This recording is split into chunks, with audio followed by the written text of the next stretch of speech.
It's that time. You're officially in Alert Zone. Welcome to the Alert Zone TV. I'm the Wizard Uncle James. I would love for you guys and girls to become active citizens of the Alert Zone, and you already know how to do that. Shout out to everybody because this is a worldwide movement. Got the Mossberg 535 pump, 12 gauge, clear for YouTube, and I got the K next to me. Don't play.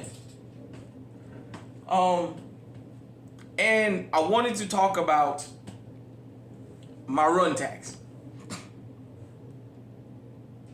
So, rest on to Tyree Nichols. You guys know that young man lost his life. But during the whole coming out of it, they talked about the run tax, the Scorpion Unit. If you've never dealt with law enforcement, you may not know what a run tax is. I'll tell you guys at least 2 times that I had a run tax. One, you wouldn't believe if I told once I tell you how it ended. And the other one, so I'll tell you guys my first run tax. And if you guys don't know what that means, is when law enforcement catch you or law enforcement stop you and you run from them. If they have to catch you, the run tax is usually an ass whooping.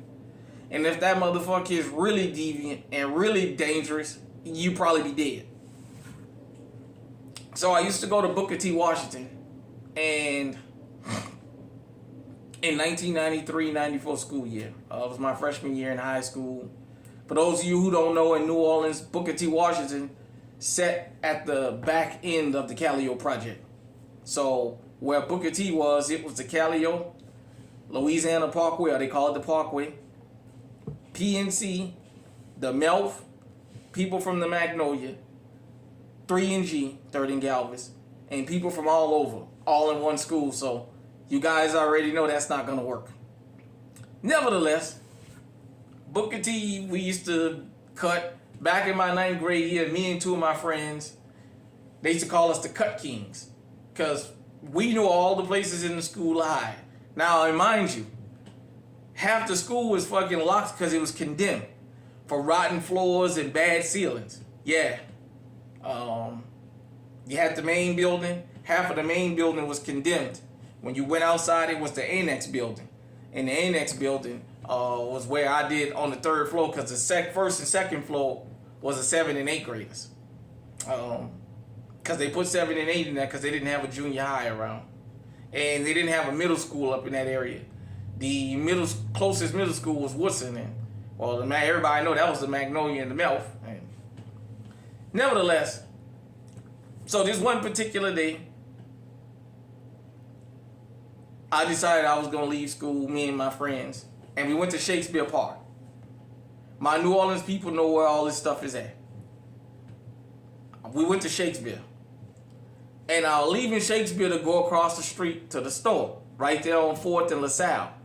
I went to go get some chips or whatever.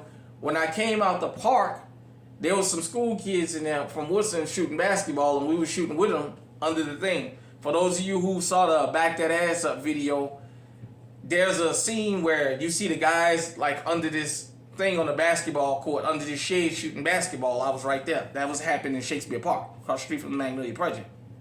So I go to the store. Well, as I come out the gate, I don't see the police riding up, but my friend saw him. And he was trying to tell me to stop, and the next thing I know, I made it to the neutral ground, so they pulled up on me. And he grabbed me. He said, "Come on. Gonna take me to Truancy Center." Now, for those of you who don't know, Uptown Truancy Center was on Russia Blade at the old Durham School down the street from the Calliope Project. I used to live on Washington and Russia Blade. You walk 2 blocks down, and you got Russia Blade. I can't remember the cross street. And it was Durham School right there. They made that the Truancy Center after they closed Durham down. As a matter of fact, Durham is where the Calliope kids used to go to school at for middle school. The Parkway and the Calliope used to go to Durham for junior high. Nevertheless, we pull up, we get out the car. Now, I don't want them to let my mama know because they're going to call my mama. I done left school. One of the officers grabbed the passenger, grabs me by the back of my pants. And I'm like, what you grabbing me by my pants for? He said, because I don't want to have to run behind nobody. So he gave me an idea. Well, as we pull up, a couple more cars pull up, and a big commotion happens out there. You know, these officers start talking to each other, and a little commotion happens. So now I know if I get caught, what's going to happen. I look towards the Callio. Now, one thing I've never done, I've never sagged my pants. Even when we wore the baggy fit jeans, I would have my belt on tight. My legs was baggy, but my waist, I always made sure I got the waist that I can fit. I've never in my life sagged my pants. I don't believe in it. Not because just because I think it's nasty and inappropriate. If you're in the street, how the hell you gonna run with sagging pants? That's why so many of y'all fools get caught. You can't jump the fence in no damn sagging pants and all that. Nevertheless, I know I can run. He lets me go to try and stop this commotion. I don't know if it was a couple guys got into it out there, what have you. And I take off. Down Russia Blade. So I keep running. So you guys and girls know from the Callio Project where I'm talking about. I go across Martin Luther King non-stop. And it's the big courtway right there. Across the street from... I forget the name of that goddamn bar. But you know what I'm talking about. The second line stop up there. And I think that's Rose Tavern. I run down the big court, and I just run across the project. I go and hide in the hallway and catch my breath. Well, they already coming down to there. And so I go from one side of Galvez, because Galvez is one side of the project and the other side. I don't quite remember the old side and the new side, so don't beat me up for it. For my Callio people. I don't need nobody to say, you. Because I didn't hang in the Callio like that. I've been through there, but that wasn't my normal hangout. Anyhow, I go back to Booker T. Now, at the time, you come out the project, you got the back driveway with the razor fence. Next to it is the gym, and then you got this little fence made out of bars. Well, they had already shaved one of the bars out, and what the school used to do is put this nasty little grease around there because everybody would slip out through there. So what the students would do is just put paper on top of it so we don't get it on our clothes, because if that grease got in your clothes, it wasn't coming out. Man, I run back and I sneak up into the school. It's probably halfway through lunch when I come back, and they laughing at me. And they like, damn, you made it back, shorty? I said, yeah, man. I said, they had caught me they were asking me where my boys was. I said, they still by Shakespeare. They had caught me by Shakespeare. So I stayed in school till the end of the day and went home. Me and my friends talked about it. A couple years later, I was going to Sarah T. Reed. So I went to 3 high schools. I went to Booker T for the 9th grade. At the end of the year, I got expelled. There wound up being a real big fight. I think 70-something people got involved. And I might as well just tell the story while I'm here. So I used to live on 1st and Danielle at this time. I knew a lot of dudes from the Melf, because my auntie used to live back there, and I grew up around the Melf. I grew up in between 3 projects. I grew up in between the Mac, Melf, and the Callio. Well, to go to Booker T, I used to have to walk through the Melf to get to school. Well, I used to come in the gate a lot of times with the Melf boys, because I just knew them. We was all cool, a lot of us. Well, the assumption was that I was from the Melf. I was cutting class down in the main hallway. For everybody who's been to Booker T, you know what I'm talking about. The main hallway where they had the snack machines and all that. And it's quite a few of us out hanging in the hallway. And these 2 dudes get into it. One from the Callio, one from the Melf. They have a fist fight. They get broke up, and one of the dudes from the Melf is saying, yeah, he whipped his ass. So a dude from the Callio sneaks him. So they break out fight. Then 2 girls break out fight. And there's a couple more fights break out. Well, because I should have been my behind in class while I'm standing in the hallway. And the dude says, oh yeah, you from the Melf, and he fucking hits me. So we start mixing. So at the end of the fight, I think 70-something people got expelled. I knew 3 chicks got stabbed. I think about 15 or 20 people got arrested, and the rest of us got expelled. I was an honor student before I went there. So what they did was, I had to go to a hearing. they decided to keep me in the school board in Orleans Parish schools since I was a good, on paper, academic student. So they put me in Cohen, but I was on probation. I couldn't get in no trouble for the whole 10th grade, or they was going to kick me out of the school system and I was going to have to get a GED.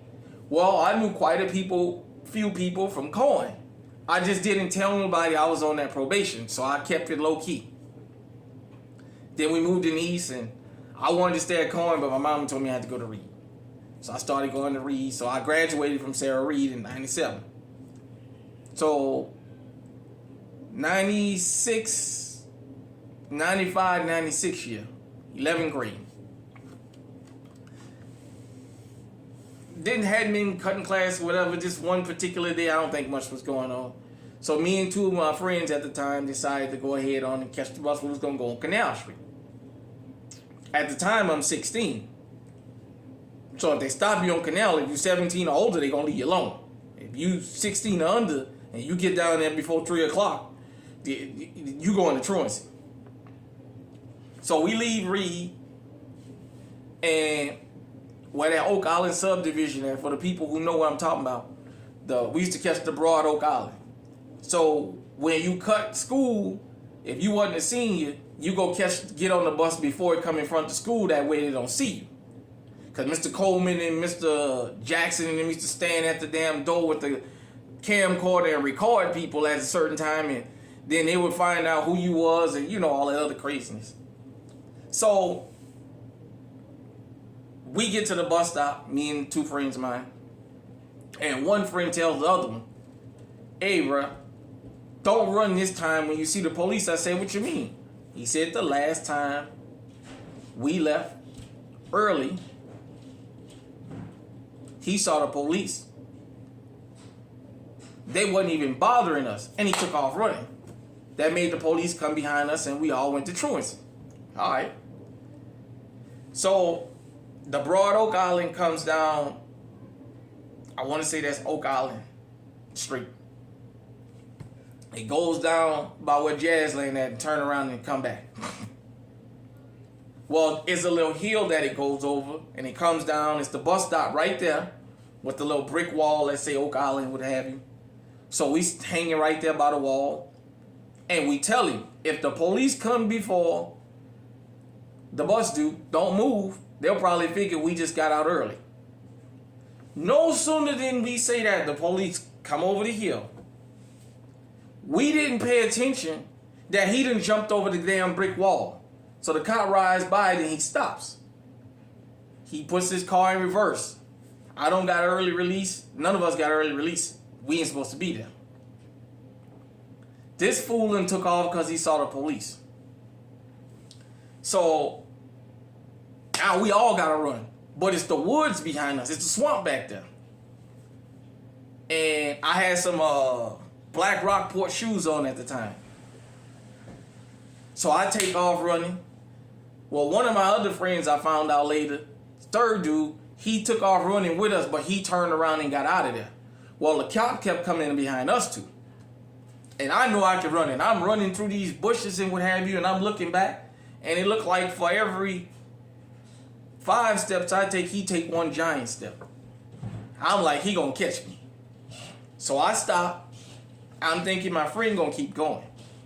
Well, he goes and hides behind a bush, but I didn't know that. I stopped because dude was catching up on me. I already knew he was gonna catch me.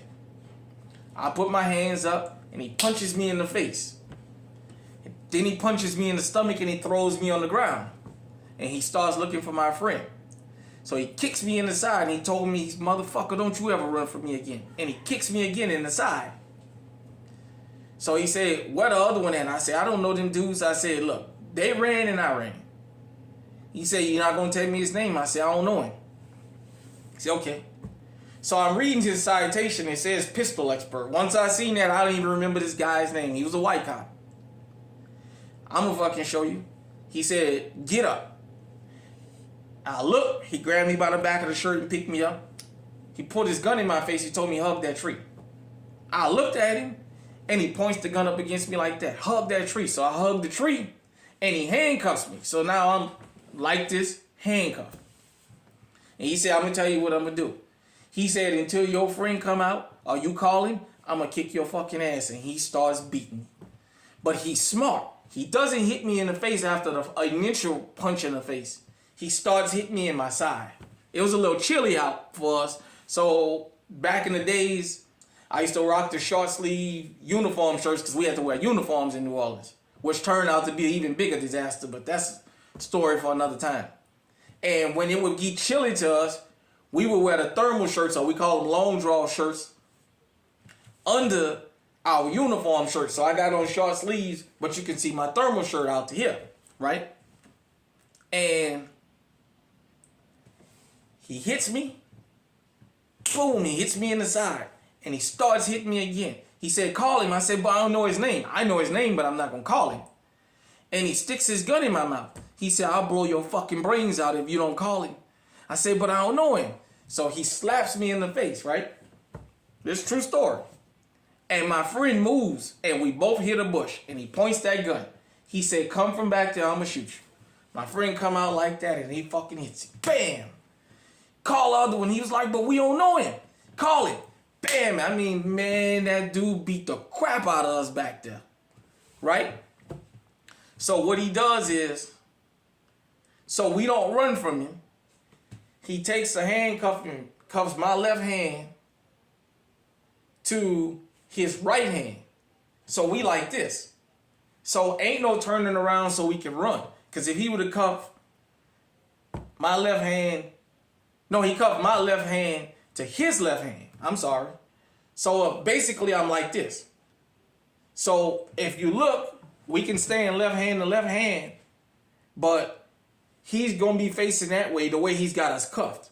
And I'm going to be facing this way, so we can't run. And he says, yeah, I'll show you. And he walks back. He's got us, he got his gun. Go back to the car. And he's fucking hitting us in the back of the head and kicking us in the back and what have you. Go back to the fucking car. And we get up in there. And he says, I'm going to ask y'all again. What's his name? And we don't know him. And he reaches back and he fucking punches both of us. And he takes us to the school. We all bloody in the mouth and the nose. And he tells the principal, yeah, I caught these two. They decided they was going to run in the woods and put up a fight. We was giving parent conferences, but we never brought our mom because he didn't take our name, the principal. I got home. Rest my mama's soul, man. My mama just happened to be off from work this day. Boy, I was in so much pain, but I couldn't tell her what happened to me. Because I would have got another ass whooping. I would have really got beat down. Man, I went, got some Epsom salt, man, turned the hot tub of water on, and just soaked in that tub, man. My ribs on my left side, all this hurt probably for about a month, man. I had a little bit of bruising and everything. And that was my run tax, man. And that right there, every time after that, if I knew for 100% fact I couldn't get away, I didn't even waste my time running from the police. So that's just my story about my run tax. Whether you believe it or not, I don't have a reason to lie to nobody. It happened to me. So when, rest his soul, Tyre Nichols, when they talked about the Scorpion Unit, talking about the run tax, that's a real thing. If you've never dealt with law enforcement, and what I mean is, I don't even mean running from them. I don't mean the nice ones. I mean the rogue ones. The rogue ones used to tell you all the time, boy, if y'all ever run from me, don't let me catch you. You better just hope I don't catch you. If I catch you and I gotta run behind you, it's like the run tax of the dog.